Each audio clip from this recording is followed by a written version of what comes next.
Alors, je vais dire oui, et en même temps, je voulais parler des zombies. Alors, les zombies, c'est une catégorie de mes prospects que je nomme les zombies. Ce sont des entreprises, des personnes morales qui sont déjà mortes, mais comme elles bougent encore, elles ne le savent pas. Ah, c'est horrible. C'est horrible. Et c'est exactement ça. En fait, c'est très difficile pour un responsable, pour un chef d'entreprise, de faire appel à de l'aide, de reconnaître une incompétence, de reconnaître une difficulté particulière dont on n'arrive pas à se sortir. Et très souvent, les gens que je rencontre sont des gens qui ont tiré sur la corde, qui ont espéré un changement, un miracle le plus longtemps possible. Et quand ils finissent par appeler à l'aide, bah, c'est souvent trop tard. La banque, elle est allée au bout de ce qu'elle pouvait faire, il n'y a plus de marge de manœuvre, les fournisseurs, la relation, elle est rompue, les meilleurs collaborateurs sont déjà partis ou sont sur le départ. Récupérer la situation à ce moment-là, c'est très compliqué, donc la structure existe toujours, mais elle est déjà morte et je me dois de leur expliquer que ça va mal finir. Et c'est de ça dont je voulais parler, donc n'attendez pas la dernière minute. Qu'est-ce qui fait la différence entre mes prospects et mes clients? C'est que très souvent mes clients sont des gens qui m'appellent dans une situation où c'est encore confortable.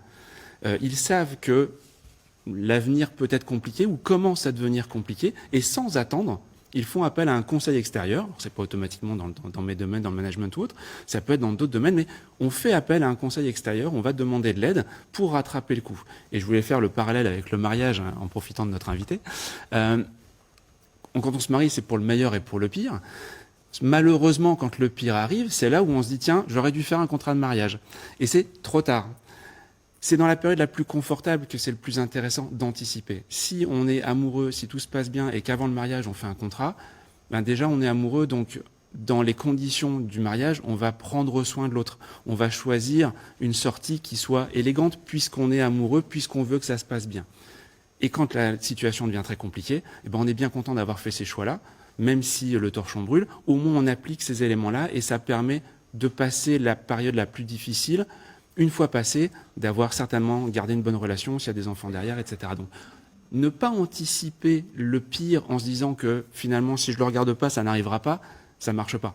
Le pire, s'il doit arriver, il arrivera. Et si on ne l'a pas anticipé, si on ne l'a pas réfléchi, ce sera vraiment le pire. Donc j'insiste là-dessus. La dernière fois, dans la dernière chronique, j'ai expliqué qu'il y a des gens qui ont fait des virages très tardifs.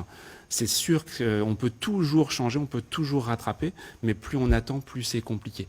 Donc n'attendez pas, anticipez, réfléchissez avant et n'hésitez pas à faire de l'appel extérieur.